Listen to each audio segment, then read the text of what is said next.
ومن يضلله فلا هادي له رب اشرح لي صدري ويسر لي أمري واحلل عقدة من لساني يفقهوا قولي سبحانك لا علم لنا إلا ما علمتنا إنك أنت العليم الحكيم ولا حول ولا قوة إلا بالله العلي العظيم أما بعد. Yang dimuliakan Tuan Pengerusi dan ahli-ahli jawatan kuasa masjid, yang berbahagia tuan-tuan imam, tuan-tuan Bilal, tuan-tuan guru, ustaz-ustaz, ustazah-ustazah, pemimpin-pemimpin setempat, seterusnya tuan-tuan, puan-puan, hadirin hadirat muslimin muslimat yang dirahmati Allah sekalian. Alhamdulillah, setinggi-tinggi kesyukuran kita panjatkan kehadrat Allah Subhanahu wa taala kerana pada malam ini Allah izinkan kita untuk berada di dalam masjid yang mulia ini, bersama-sama kita membicarakan tentang perkara-perkara yang wajib kita ketahui, perkara-perkara yang patut kita miliki, sifat-sifat yang patut kita miliki supaya kita sentiasa di dalam keredaan Allah Subhanahu wa taala, supaya kita dapat keselamatan dalam kehidupan di dunia dan juga kehidupan di akhirat kelak. Baik tuan-tuan, kita baca muka surat berapa? 66, 65, 66. Baik. Yang keempat, betul? Atau bawah? Bawah lagi. Dan ketahui olehmu bahawasanya dosa kecil itu jadi besar ia dengan beberapa sebab. Tuan-tuan dan perempuan yang tak ada kitab, tajuk kita malam ni masih lagi berkisar di atas satu sifat yang paling penting untuk kita miliki, iaitu sifat taubat. Dia suruh kita taubat, ya. Allah suruh kita taubat daripada dosanya. Rasulullah pun bertaubat sebanyak 70 kali sehari semalam. Kita patutnya 70 juta kali sehari semalam, ya. Sebab ini merupakan perintah Allah dan juga perintah Rasul. Ya ayyuhallazina amanu tubu ila Allahi taubatan nasuha. Asa rabbukum an yukaffira ankum sayyiatikum wa yudkhilakum jannatin tajri min tahtihal anhar, kata Allah dalam Quran, ya, dalam surah At-Tahrim. Wahai orang-orang yang beriman, taubatlah kamu kepada Allah dengan sebenar-benar taubat. Mudah-mudahan Allah maafkan segala kesalahan kamu dan memasukkan kamu ke dalam syurga yang mengalir di bawahnya beberapa sungai. Jadi itu perintah Allah suruh kita taubat. Walaupun dosa kecil kena taubat juga. Lebih-lebih lagi kalau dosa besar. Tapi dosa kecil itu dia memadailah setakat kita membaca astaghfirullahalazim lepas mayang tadi. Dan lepas mayang tadi kita baca astaghfirullahalazim allazi la ilaha illa huwal hayyul qayyum wa atubu ilaih, ya. Gugurlah dosa-dosa kecil itu. Kita semayang tadi, rukuk, gugurlah dosa-dosa kecil itu. Kita sedekah lepas ni, tabung tu jalan sana yang ustaz tengah megang tu kan. Jadi dia masuk duit dalam tabung tu, gugurlah dosa-dosa kecil, jadi apa saja kebaikan yang kita lakukan selepas kita melakukan dosa kecil, maka dia akan terhapus kalau dosa itu dosa kecil. Cuma malam ni kita nak bicara jangan berani benar tentang dosa kecil. Kerana dosa kecil itu boleh jadi dosa besar. Kalau dia dosa besar, tak cukup dengan istighfar, tak cukup dengan sembahyang, tak cukup dengan mengambil wuduk, tak cukup dengan kita melakukan kebaikan selepas melakukan dosa itu. Kalau dia sudah jadi dosa besar, Kena taubat dengan syarat-syarat dia. Syarat-syarat taubat akan kita bicarakan insya-Allah ya. Baik, kita baca dulu senang. Ketahui olehmu bahawasanya dosa kecil itu jadi besar ia dengan beberapa sebab. Ada 6 sebab dosa kecil boleh jadi dosa besar. Pertama, bahawa membilang kecil ia akan dia dan menghinakan ia akan dia, maka tiada peduli ia akan dia dan tiada duka cita ia dengan sebabnya. Yang pertama, merengan-rengankan dosa kecil. Alah, dosa kecil. Tengok bibir saya. Alah, dosa kecil. Itu jadi dia dosa besar tidak dia tinggal lagi dosa kecil kerana dia merengan-rengankan dosa kecil, memudah-mudahkan dosa kecil. Alah, dosa kering.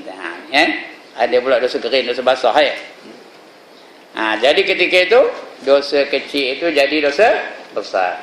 Bila dosa besar, kena taubat dengan syarat-syarat dia Yang kedua, suka cita ia dengan dia dan bermegah-megah ia dengan dia. Megah dia.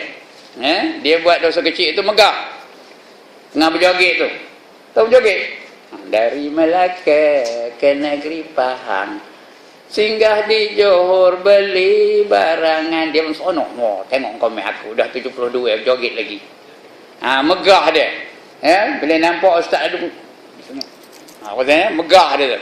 Jadi dosa besar kerana bermegah-megah melakukan dosa kecil. Tengok aku ni udah 72 berjoget lagi. Udah 72 pakai seluar pendek lagi. Udah 72 ngangguk-ngangguk lagi dengan muzik-muzik yang melalaikan tu. Itu jadi dia dosa besar kerana bermegah-megah melakukan dosa kecil itu.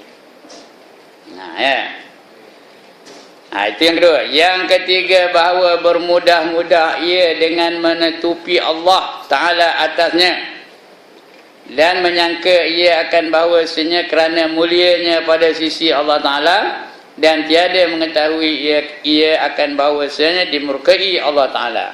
Dia rasa dia buat baik sedangkan dia buat jahat. Dia rasa dia berjasa kepada Allah sedangkan dia membuat dosa kepada Allah Ta'ala. Dia rasa dia berbakti kepada negara sedangkan dia melakukan perkara yang dimurkai Allah Ta'ala. Itu jadi dosa besar. Kerana syaitan perhiasi perbuatan dia, lalu dia menyangkakan dia berbuat baik. Tidakkah kamu nampak afaman zuyyina lahu su'u amalihi fara'ahu hasana, kata Allah dalam Quran apakah kamu tak nampak macam mana syaitan glamorizekan. Tahu arti glamorize? Menghiasi perbuatan-perbuatan yang jelek itu, yang keji itu, lalu kamu menyangka kamu berbuat baik. Contohnya lah, contoh aja bukan betul saya masuk dalam sukan Olimpik, menang pula tu, dapat pingat emas, menang pula tu, jadi berjasalah untuk negara.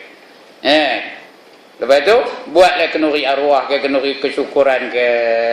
Kita rasa kita buat pahala lah tu, kita rasa kita berjasa lah tu. Rupanya Tuhan murka, Tuhan marah. Kenapa? Sebab acara yang saya lalui itu acara apa? Terjun dari papan anjal. Tahu kedai apa terjun dari papan anjal? Pakai jubah apa ni kan? Apa pakainya? Pakai sepeda. Jadi kita sangka itu perbuatan itu baik untuk negara, mengharumkan nama negara. Tapi yang sebenarnya berdosa di sisi Allah Ta'ala. Ketika itu jadi kecil ke besar dosanya? Besar. Bila dosa besar kena taubat. Kena taubat dengan syarat-syarat dia. Itu dia.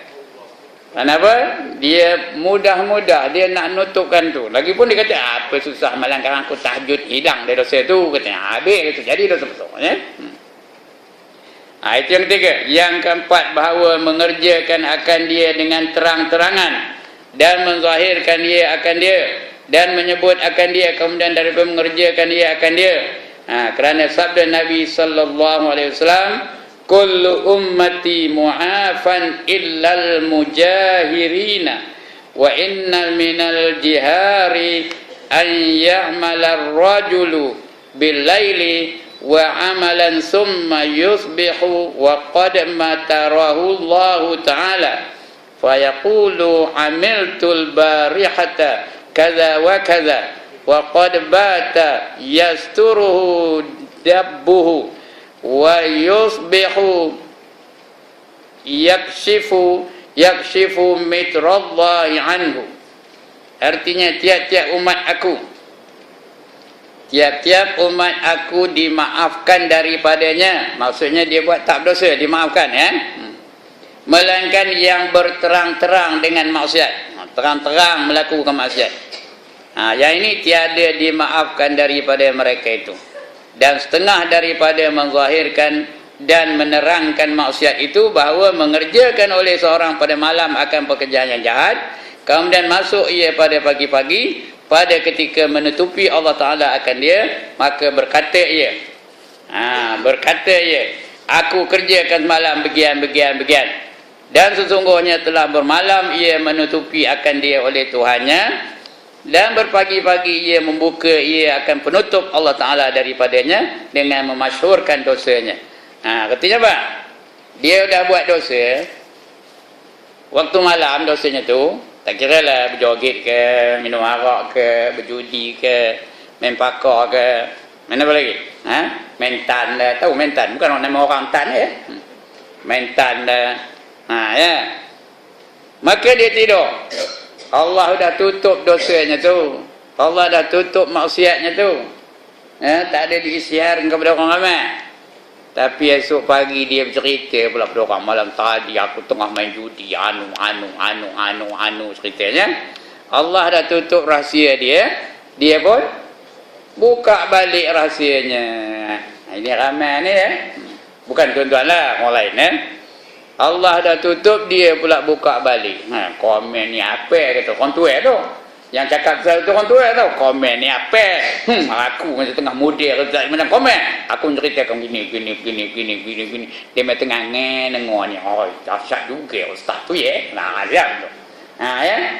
Allah dah tutup maksiat dia. Allah dah tutup rahsianya, tiba-tiba dia buka balik. Sebab tu kita yang dah tua-tua ni jangan buka rahsia ketika kita muda dulu. Kalau maksiat lah, kalau baik tak apa. Kalau maksiat jangan kita pula buka rahsia. Aku dulu kata komen anu. Ya. Tambah dia dah nengok saya tu, dia tahu ni apa nama orang muda-muda mereka apa dia buat macam. Jangan kabur, jangan pecahkan. Dia tahu lain pasal. Ya. Jangan pula kita membukakan rahsia yang telah ditutup oleh Allah Subhanahu wa taala. Kalau buat juga, maka dia jadi dosa besar. Bukan lagi dosa kecil. Ya, kena taubat nasuha. Dengan syarat-syaratnya. Yang pertama, menyesal sungguh-sungguh. Yang kedua, meninggalkan dosa yang dia buatnya itu. Yang ketiga, berazam takkan melakukan dosa itu lagi. Kemudian kalau ada sangkut dengan manusia atau sangkut dengan Allah, bayar balik. Kalau dulu tak semayang, qada balik. Kalau dulu tak puasa Ramadan, puasa balik. Bayar puasa tu, ya, qada puasa tu. Kalau dengan manusia, selesaikan sesama manusia. Hak manusia terhadap manusia ada 4, tuan-tuan dan perempuan. Pertama, maruah dia. Mana kita jatuh ke maruah dia di hadapan orang ramai, kena minta maaf balik dengan dia. Ya, yang kedua, agamanya. Sebab itu tuan-tuan jangan sewenang-wenangnya menyesatkan orang. Jangan sewenang-wenangnya mensyirikkan orang. Kerana kalau dia tak sesat atau dia tak syirik, apa jadi? Kesyirikan itu kembali kepada orang yang menuduh itu. Man qala li akhihi ya kafir. Barang siapa memanggil kawannya ataupun sahabatnya itu wahai orang kafir, faqad ba'a, maka jatuhlah ahadahuma, jatuhlah kekufuran itu kepada salah seorang daripada kedua mereka. Kalau dia tak kafir, kita jadi kafir. Kalau dia kafir, tak ada apalah. Jadi jangan mudah-mudah menuduh orang kafir, orang jadi munafik dan sebagainya. kecuali kalau dia benar-benar kafir. Kalau dia benar-benar kafir, tak boleh pula kita kata dia beriman. Sebab siapa yang tidak mengkafirkan orang kafir itu, maka dia pula jadi kafir. Man lam yakfur bil kafirun wa huwa kafirun. Barang siapa tidak mengkafirkan orang kafir, maka dia jadi kafir. Tapi man yakfur bil mu'minin, siapa yang mengkafirkan orang yang beriman, fa huwa kafirun, maka dia adalah kafir. Itu dua perkara tu. Jangan mudah-mudah, itu agamanya. Yang ketiga, hartanya. Kalau kita pernah mengenai harta orang, kena kembali harta itu, atau bayar harganya, atau minta halal darinya. Yang keempat, keluarganya. Pernah kita aniaya keluarga dia, kena minta halal, kena minta maaf kepada dia. Itu empat, empat benda yang menjadi hak manusia terhadap manusia yang lain. Baik, itu dia. Jadi pagi-pagi, malam-malam ditutupi Allah dosa dia, rahsia dia, pagi-pagi dia ngaburkan balik. Jadi dosa besar, tak jadi dosa kecil. Kena taubat betul-betul, baru diterima oleh Allah Ta'ala. Yang kelima, bahawa keluar dosa kecil itu daripada orang yang alim, yang diikut akan dia, maka yang demikian itu dosa besar, kerana bahawasanya berkekalan ia kemudian daripada matinya. Maknanya yang melakukan dosa kecil itu orang yang menjadi ikutan, orang yang menjadi ikutan orang ramai. Dia buat dosa kecil, bagi dia dosa besar. Bagi dia dosa besar, bagi orang lain dosa kecil. Kalau Haji Ibrahim pakai seluar pendek, dia dosa kecil ke dosa besar? Kali lagi, dia dosa kecil ke dosa besar? Dosa besar. Ngapa? Kerana dia ngajar, dia jadi contoh kepada orang ramai. Jadi kalau dia pakai seluar pendek, orang ramai pun kata apa? Alah, Haji Ibrahim pun pakai seluar pendek. Dia pun pakai seluar pendek. Bini dia pun tak tudung macam. Bini aku lagilah kena. Kerana kalau guru kencing berdiri, murid kencing berlari. Kalau guru pakai seluar pendek, murid pakai sependa. Kalau guru pakai sependa, hantar jawab sendiri. Jadi sebab itu nak jadi tok guru ni bukan senang, tuan-tuan dan puan-puan. Akhlak kena jaga, pakaian kena jaga, percakapan kena jaga. Jangan nunjukkan pelahap dia makan. Tok guru tak boleh apa itu. Jangan nunjukkan pelahap dia makan. Jangan, pasal dia menjadi contoh kepada orang ramai. Pernah satu ketika saya jadi ketua lah. Ketua rombongan tahlil di rumah orang besar di Ipoh. Seorang ada orang besar di Ipoh tu. Saya dah jadi tekongnya. Udah lepas tahlil tu dijamunya lah makan. Teman saya ketuanya, saya makan depan dia lah. Dekat dengan tuan rumah tu lah. Dengan host tu ya. Atem macam mana makan? Demo yang di jauh-jauh tu, yang belah-belah sana tu, 40 orang pergi, fikirlah. Yang di ujung-ujung tu, awak. Kenapa? Pasal dekat dengan tuan rumahnya, makan ustaz jangan segan dia. Yalah kena. Punya geram tengok demo yang di ujung tu. Demo tak ada siapa tengok. Itu dia ya. Bukan senang tuan-tuan ingat. Senang nak jadi ustaz ni. Oh ya Allah. Teruk ya. Jangan lepas makan dia duduk je lepas makan tu. Alhamdulillah betul ambil okop. Cuy, pui. Apa dah? Kalau ustaz lah kopi tu, minta maaf lah kalau dia ustaz kopi tu. Bukan ustaz tu lain ceritanya. Kalau ustaz kopi tu, jadi contoh lah kepada orang lain. Sebab itu ustaz kalau nak merokok, minta maaf lah ya. Kalau nak merokok betul, kalau dah ketagih berbenar, pergi masuk jamban. Dalam jamban tu seorang je, pui. Itu dia. Ada yang menolak mati tengok saya tu, lantak. Dudi saya. Jangan ustaz menjadikan contoh yang buruk kepada murid-muridnya, sebab dia dipandang, dilihat oleh murid-muridnya, dia jadi ceromin kepada murid-muridnya, ya. Okey, minta maaf tersebut mana buatnya. Itu yang kelima, ya. Bahawa keluar dosa kecil itu daripada orang yang alim yang diikut akan dia, maka yang demikian itu dosa besar ia, kerana bahawasanya berkekalan ia kemudian daripada matinya. Ya, lepas mati itu akan berterusan dosa itu kalau dia yang melakukannya. Kalau dia jadi contohlah bagi orang ramai, orang pun ikut dia. Macam? Orang pun ikut dia. Contoh tu contoh yang tak baik pula tu. Jadi berterusanlah dosanya. Sebab bila seorang itu mati, putus segala amalnya. Ya, kecuali 3. Ya.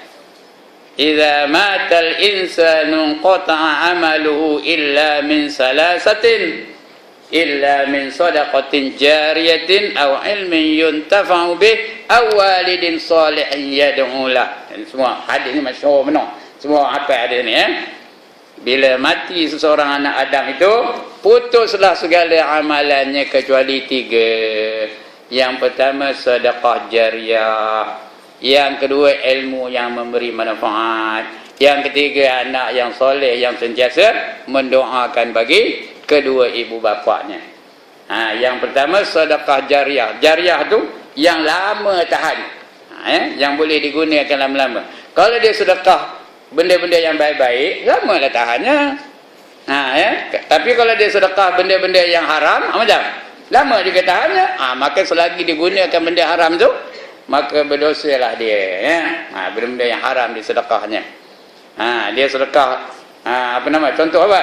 Pakaian tidak menutup aurat umpama. Dipakai ada orang pakaian tu, macam dosa tak? Berdosalah kerana itu dari dia. Ya. Begitu juga ilmu yang dia ngajar tu tidak memberi manfaat. Orang ikut ilmu dia. Macam datang saya di sini ngajar ilmu menari, ya, macam orang pun menari belaka. Bila dia nari, saya dapat tak dosa? Dapatlah dosa tu. Ya. Begitu juga anak yang soleh. Kalau anak tu tak soleh, sampai itulah dosa itu, sampai hari kiamat dosanya. Sebab itu tuan-tuan, anak ni bukannya anugerah, ya. Amanah dari Allah Subhanahu wa taala. Sebab itu cek anak-anak kita tu semayang dia macam mana, ikut kaedah ataupun betul kaedah semayangnya, salah kaedah, ya. Itu. Di sini 5. Ya, 5 sebabnya seperti mana sabda Nabi sallallahu alaihi wasallam, man sanna fil islami sunnatan sayyi'atan kana alaihi wizruha wa wizru man amila biha min ba'dihi min ghairi an yanqusa min auzarihim syai'. Artinya barang siapa berjalan ia pada Islam akan halnya yang jahat, nescaya adalah atas dosanya dan dosa mereka yang mengerjakan akan dia, kemudian daripada ketiadaan korang daripada segala dosa mereka itu oleh sesuatu yang dikehendaki dengan berjalan itu, menyeru ia pada perbuatan atau pada perkataan, atau menolong ia atasnya, atau diikut akan dia atasnya. Dan firman Allah, wa naktubu ma qaddamu wa asarahum. Surah apa tu? Surah Yasin. Artinya menulis oleh kami akan barang yang mendahului akan oleh mereka itu daripada segala amal kebaikan dan kejahatan, dan segala bekas mereka itu dikehendaki dengan segala bekas itu barang yang menghubungi ia daripada segala amal, kemudian daripada selesai pekerjaan. Artinya bila buat perbuatan itu ditiru oleh orang lain, ya, kalau perbuatan itu perbuatan maksiat, maka dosa itu memanjang aja, ya, sampai hari kiamat. Bila orang buat, ya. Sebab itu orang masyhur-masyhur tu kalau dia buat satu perkara yang diikuti oleh orang ramai, dan perbuatan itu perbuatan yang berdosa, maka dosa itu memanjang dapat kepada orang yang melakukannya sampai hari kiamat, ya. Begitu juga kalau kebaikan, dia buat kebaikan, orang ikut kebaikan dia, maka dapat pahala sampai hari kiamat. Sebab itu kita kena jaga-jaga apa perbuatan kita, apa kelakuan kita, ya. Kalau tidak, dia jadi jariah, jadi apa? Jadi jadi ikutan orang ramai. Ya. Dan yang mengerjakan tatkala adalah yang membangkitkan atas taubat itu takut akan Allah Ta'ala dan keluar ia daripada pengenalan, nescaya memperiringkan oleh hamba akan menyatakan takut. Maka hamba berkata, bab yang kedua pada menyatakan khauf. Itu bukan malam ini ya. Khauf ni bulan depan lah insya-Allah ya. Malam ini bab taubat dulu. Ya, jadi kita mesti taubat kepada Allah Subhanahu Wa Ta'ala. Yang keenam, ini tak ada dalam kitab ini. Yang keenam yang boleh menyebabkan dosa kecil boleh jadi dosa besar, iaitu istiqamah melakukan dosa kecil. Tahu apa arti istiqamah? Berterusan. Bila keluar seluar pendek, bila keluar seluar pendek, bila keluar seluar pendek. Jadi dosa seluar pendek itu dosa kecil. Bila nyemur kain ketang dada, bila nyemur kain ketang dada, bila nyemur kain ketang dada. Kata ulama kalau dah sampai 4 kali, dia jadi dosa besar. Istiqamah lah nama itu, berterusan melakukan dosa yang kecil itu, jadi dia dosa besar. Bila malam main saksofon, tak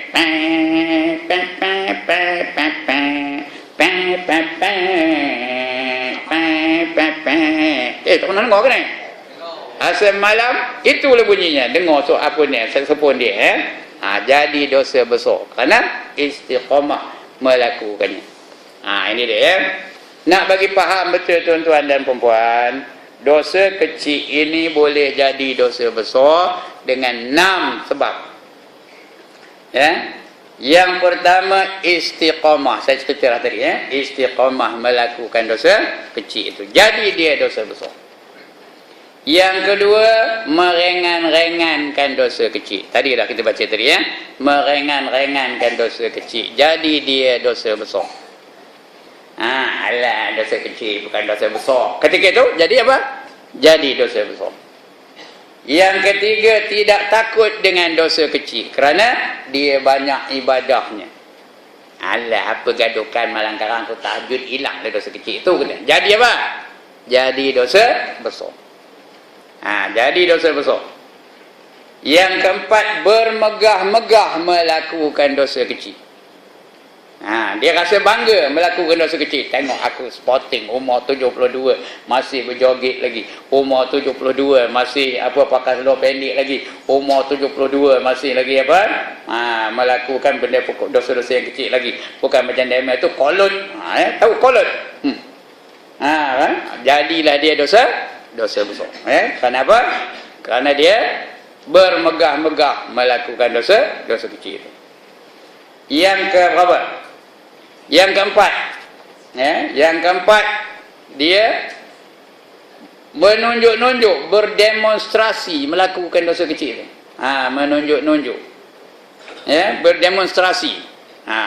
Macam Haji Ibrahim, pakainya seluar pendek, tangkapnya gambar. Lepas tu esok masuk dalam surat khabar berita harian, tengok tu. Umur dah 72 pakai seluar pendek, semua orang tengok. Itu jadi dosa besar. Apa? Buat demonstrasi, nunjuk-nunjuk pada orang. Kalau dia tak puasa Ramadan, apa buatnya? Tak puasa itu bukan dosa kecil itu dosa besar. Itu tak betul. Apa namanya, contoh tak betul. Dosa kecil. Dia buat satu tu, tunjuk pada orang ramai. Semua orang nampak. Satu Malaysia nampak. Maka ketika itu jadi dosa besar. Itu yang keempat. Betul. Yang keempat kelima. Ya Allah, tidak pada mencatat. Yang keempat yang kelima, yang keenam, kalau dosa kecil itu dilakukan oleh orang yang ada pengaruh dalam masyarakat. Sebab itu tuan-tuan yang jadi ustaz-ustaz kena jaga, ustazah-ustazah kena jaga.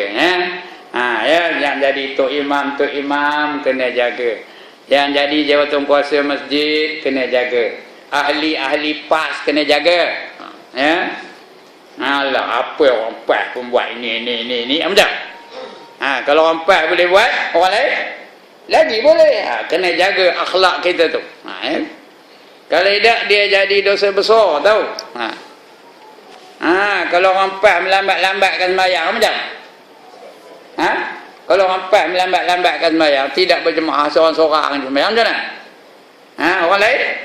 Lagi lah lambat. Tengok orang empat tu, melego je, orang dah bang, melego je, kata kedai. Sebab itu dia kena jaga benda babak ini. Pakaian kena jaga, akhlak kena jaga, percakapan dia kena jaga, makan minum dia kena jaga. Boleh ke orang empat pergi makan tu berdiri je, ambil tu ngak tang kiri pula tu berdiri saja boleh. Ambil nasi tu kepal lah, lambung kata ngak sambur dengan mulut boleh. Kerana kena jaga betul-betul. Dia pun senang ni tuan-tuan ya. Tambah dah jadi ustaz lagi lah ya. Kalau dulu cikgu boleh tahan tak apa, tak ada siapa gaduh pun. Kini kalau dah jadi ustaz buat dosa macam tu macam. Jadi contoh kepada orang ramai ya. Itu 6. Kali lagi, kod lupa. Yang pertama istiqamah. Yang kedua meringan-ringankan dosa kecil. Yang ketiga tidak takut dengan dosa kecil. Yang keempat menunjuk-nunjuk dosa kecil. Yang kelima bermegah-megah melakukan dosa kecil. Yang keenam kalau dia orang yang berpengaruh di kalangan masyarakat. Jadi dosa besar. Bila jadi dosa besar kena taubat. Taubat syaratnya ada 3. Boleh campur 1. Ada 4 lah senang. Tapi asasnya 3. Yang pertama menyesal sungguh-sungguh. Menyesal sungguh-sungguh. Kalau senyum aja seorang tu teringatkan dosa-dosa dulu, itu bukan menyesal namanya. Ini menyesal sungguh-sungguh ya. Dia tak ada ngambil nombor ekor lagi. Tak ada pula hujung minggu ngambil nombor ekor, hujung minggu ngambil nombor ekor. Tapi kalau macam surat khabar, tengok juga buka belakang berapa naik nombor. Itu bukan nyesal namanya. Tengok nombor, 986. Nombor betul aku apa ini? Tak ada, itu bukan nyesal namanya. Tanda orang menyesal tu apa? Dia menangis. Itu tanda orang betul-betul menyesal. Dia menangis. Tapi bukan semua orang menangis itu menyesal. Tanda zahirnya lah dia menangis. Tapi kalau dia senyum menyesal orang, tak adalah menyesal lagi namanya. Yang kedua dia meninggalkan dosa yang dilakukannya itu. Kalau dia dulu suka ngambil nombor ekor, lepas tu dia tinggalkan ngambil nombor ekor. Lantaklah mimpi 4 kali malam tu dia tetap tak juga ngambil. Malam tu pukul 2 dah mimpi datang Haji Ibrahim pakai jubah. Wahai dolar, kata Haji Ibrahim, ngabur pada dolar, esok jangan lupa ngambil nombor 986, kata. Dia pun jaga, ambil pen, ambil kertas, tulisnya 986, kata. Itu pukul 3 mimpi lagi Haji Ibrahim pakai jubah hijau lah tu. Wahai dolar, ingat esok ambil nombor 986, katanya. Dah 2 kali. Pukul 4 dah mimpi lagi. Wahai dolar, esok jangan lupa ya, ngambil nombor 986 ya, kata. Sampai 4 kali mimpi. Tapi kalau dia menyesal, dia takkan apa? Takkan mengambil nombor lagi. Takkan dia melakukan dosa itu lagi. Tapi kalau dia ngambil buat kontras sekali macam, tak ada nyesal namanya ya. Orang menyesal ni dia menangis. Itu yang pertama. Yang kedua dia meninggalkan. Perbuatan itu ditinggalkannya, tak ada dibuat lagi. Yang ketiga dia berazam takkan melakukan dosa itu lagi. Kemudian kalau ada dosa dia berbentuk hutang, dia kena selesaikan hutang tu. Kalau dulu-dulu tak semayang, apa buat? Qadha balik semayang tu ya. Dulu dah relax, apa gaduh kan? Dulu dah relax, lepas tu qadha balik. Kalau dah umur 60 baru mula nak semayang, macam mana? Kena qadha lah. 60 tahun berapa? Kali 365 kali dengan 5 lagi. Qadha semayang tu satu catat. Berapa start dia semayang? Umur 60 baru start dia semayang. Sekarang ni dia berapa? Catat lah. Berapa kali? 60 kali 5 kali 365. Berapa ribu tu? Catat lah. Pasal dia dulu dia relax kalau tak semayang. Kalau dia semayang, dia bayar balik.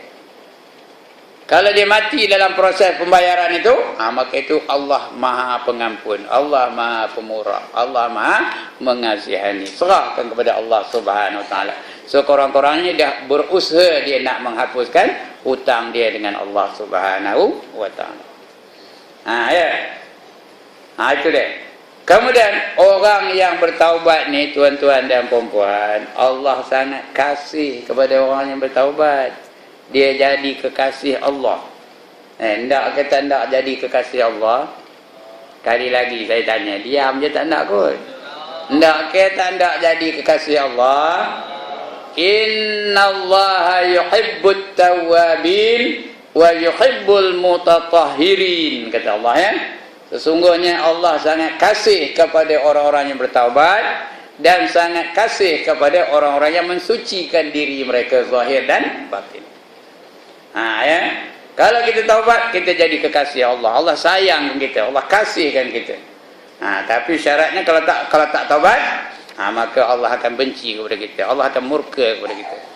Jadi taubat kerana kita menjadi kekasih Allah. Dulu dosa, bila dia taubat jadi pahala. Ya. Dia bagi syurga pula tu. Dulu ngambil nombor ekor, bila taubat dapat pahala. Bukan pahala ngambil nombor ekor, pahala taubat. Tapi masa itu dosa. Dosa itu tukar jadi pahala. Ya. Dapat syurga, mengalir di bawahnya beberapa sungai. Ya tak? Wa yudkhilakum jannatin tajri min tahtihal anhar. Dan dimasukkan mereka itu dalam syurga yang mengalir di bawahnya beberapa sungai. Ya. Itu kalau dia taubat. Sungai ni bukan apa sungai Perak tau. Sungai apa? Macam-macam namanya. Tasnim ada, Kafura ada, ya. Zanjabila ada, nama sungai-sungai itu. Ya. Rahiqum Maktum pun nama sungai itu ada. Dia ada 4 jenis air tu. Yang pertama air biasa macam ni. Yang lebih putih daripada susu dan lebih manis daripada madu. Itu yang satu. Yang kedua, sungai susu. Sungainya tapi susu tau, mengalir susu tu. Nak susu apa? Sungainya ada. Nak das lady, sungai das lady ada. Ya. Nak FN, sungai FN ada. Nak susu apa lagi? Susu Cak Junjung, sungai Cak Junjung ada. Lagi nak apa? Nak susu everyday, sungai everyday ada. Susu lah tu. Nak sungai everready, susu everready, sungai everready ada ya. Tahu everready? Everready bukannya sungai pun, bukannya susu. Everready apa? Bateri. Ya macam-macam ada. Itu yang kedua. Everyday susu betul tu. Everready bukan susu. Lagi sungai apa? Yang ketiga sungai madu. Tahu madu tu? Sungai tu madu mengalir bawah tu. Di bawah Malika itu ada madu. Cedok aja. Cedok aja. Dari bawah Malika itu, buka Malika itu di bawah tu ada sungainya, cedok. Tak payah apa ya. Itu dia. Punyalah khasiat madu tu lebih hebat daripada tongkat adi. Lebih hebat daripada makjun gajah mengamuk. Lebih hebat daripada makjun apa? Makjun tupai jantan. Tahu ke mana? Ya. Punyalah hebat khasiatnya. Lebih hebat daripada Viagra. Tahu Viagra? Tak tahu tidak lah ya. Yang keempat arak. Sungainya. Nak minum apa? Whisky, sungai whisky. Nak minum apa lagi? Brandy, sungai brandy. Nak minum apa lagi? Guinness Stout, sungai Guinness Stout. Nak minum apa lagi? Ya Allah, Shandy, sungai Shandy. Nak minum apa lagi? Konyak, sungai Konyak. Tengok, ustaz ni handai tak? Nama arak pun hafal. Ya, tu sungainya. Ya. Itu dia. Allah janji kau betul tu. Ya. Kemudian tuan-tuan dan perempuan, saya nak bagi 1-2 cerita lah tentang orang yang betul-betul bertaubat kepada Allah Subhanahu Wa Taala. Dalam satu kawasan ada seorang yang buat kerjanya maksiat aja. Ya? Kerjanya buat maksiat aja. Ya? Apa aja benda maksiat khabar semua dah dibuat. Mencuri dah dibuatnya, merompak dah dibuatnya, minum arak dah dibuatnya, berzina dah dibuatnya, merogol dah dibuatnya, bunuh orang pun dah dibuatnya. Sudah 99 orang dibunuhnya. Bukan seorang tuan-tuan, 99 orang dibunuh. Ya. Entah macam mana, mungkin dia dapat hidayah dari Allah Subhanahu Wa Taala. Dia pun bertaubat lah. Nak bertaubat, bukan bertaubat lagi. Baru nak bertaubat. Dia pun jumpa lah dengan tuan guru di kampung dia tu. Dia jumpa dengan Haji Ibrahim. Kenal ke Haji Ibrahim? Tak kenal? Kenal ya. Dia pun nanya tuan guru, saya ni nak bertaubat, agak-agak boleh terima Tuhan ke taubat saya, katanya. Ini cerita kitab ni, bukan saya longgok ni ya. Cerita dalam kitab ni. Terima ke Tuhan ni taubat saya ni, katanya. Haji Ibrahim pun tanya, apa dosa yang telah kamu buat? Dia pun khabar, dia dah buat ini, buat itu. Orang ngeling kepala Haji Ibrahim dengarnya. Kalau api ni tak adil lah, diampun dia Tuhan, dosa kamu teruk benar, katanya. Kalau dengar itu, dia pun cabut pedangnya. Tuan guru lah jadi orang yang ke-100, katanya. Tadi berapa? 99. Tuan guru lah jadi orang yang ke-100, katanya. Putus kepala Haji Ibrahim. Matilah Haji Ibrahim. Kemudian dia menyesal balik. Menyesal balik. Dah menyesal tu, jumpa pada seorang lagi. Jumpa Ustaz Haris pula. Kenal Ustaz Haris? Dia minta apa? Tuan Haji Haris, saya ni banyak benar dosanya, tapi saya nak taubat, agaknya diampun ke Tuhan, katanya. Apa dosa kamu, kata Tuan Haji Haris? Dia pun khabar dosa saya ini, katanya. Tuan Haji Haris sebenarnya dia dah dengar cerita Tuan Haji Ibrahim sebelum ini.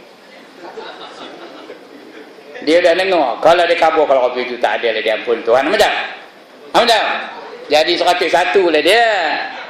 Jadi apa kata dia? Boleh. Tuhan itu maha pengampun lagi maha mengasihani, katanya. Iya ke Tuan Guru? Katanya. Boleh, katanya. Tapi dengan syarat kamu pindah dari kampung ini. Jangan kamu duduk dalam kampung ini. Kerana kampung ini majoritinya orang-orang yang jahat-jahat belaka. Kalau kamu nak taubat, kamu pindah kepada kampung ini. Jangan duduk kamu Gajah ni. Pergi duduk kamu Teluk Pulau Jua sana. Pergi duduk Pulau Jua. Kerana di sana tu majoritinya orang yang baik-baik belaka, katanya. Iya, kata Tuan Guru. Katanya. Dia pun pergilah mengembara. Berjalan daripada kampung Gajah ni sampai ke nak pergi ke Pulau Jua. Itu contoh dalam kitab tu. Tak ada lah Pulau Jua ya. Kejap ni saya je lah melonggok-longgok tu. Berjalanlah dia menuju ke Pulau Jua. Sampai ke kampung Teluk, mati dia dalam perjalanan. Penyakit apa tak ada khabar dalam kitab tu, mati dia dalam perjalanan. Bila mati dia, berebutlah 2 orang malaikat.